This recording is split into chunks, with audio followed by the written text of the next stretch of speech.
deze Johan Cruijffkoord op de Donderberg, daar zien ze vooral de jongskes normaal voetballen. Maar op deze woensdagmiddag zijn het vooral de dames. Ja, we hebben samen wel op het kop organiseren we met Sportservice samen de Cruijffkoord 60-6 toernooi voor jongens en meisjes.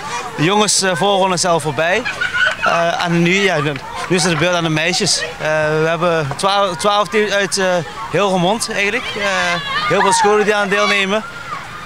Ja, dat is eigenlijk gewoon een superdag.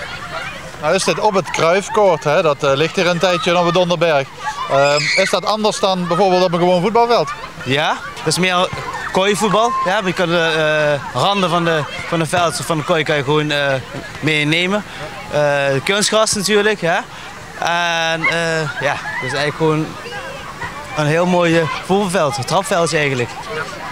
En ja, de meisjes gelukkig ook, hè? Volgens mij net zo fanatiek als de jongens. Ja, ik ben echt trots. Ik vind het echt fantastisch. Eindelijk hebben de meisjes ook een plek en kunnen zij ook laten zien wat ze kunnen. Dus dat is helemaal mooi.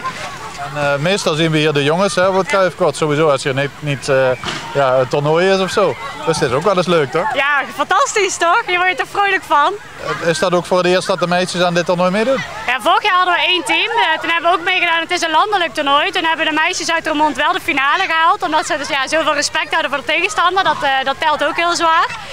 Ja, toen hadden ze geen tegenstand in de voorrondes, maar vandaag gaat het erom. Want met 12 teams moeten ze toch wel knokken voor die plek. Dus, Ze geven het al aan, hè? Ze kunnen zich nog plaatsen. Hoe gaat dat precies in zijn werk als ze hier vandaag winnen? Wat gebeurt er dan? De winnaar van de meisjes uit Roermond gaat dan door naar de kwartfinale in Venlo. Daar wordt het dan gehouden. Door middel van een Respect Award in Venlo kan je ook doorgaan naar de halve finale in Eindhoven. Of als je natuurlijk het toernooi wint van de meisjes. En dan is er zelfs nog een landelijke finale. Dat is een landelijke finale als je dan daar eindigt. Dus als je in Eindhoven wint, of natuurlijk door middel van de prijs van Respect Awards, ga je er ook door naar de finale in Den Helder. Vindt daar plaats. En ja, dat is eigenlijk gewoon een super dag. Vorig jaar hebben we het ook meegemaakt, Elke en ik. Dus ja, het is eigenlijk gewoon meer voor de meiden, meedoen, samen plezier hebben. En een leuke dag voor maken. Lotte, wie is er vandaag favoriet, denk je? Welke van de teams gaat winnen? ik durf het niet te zeggen, maar ik ga voor de Donderberg.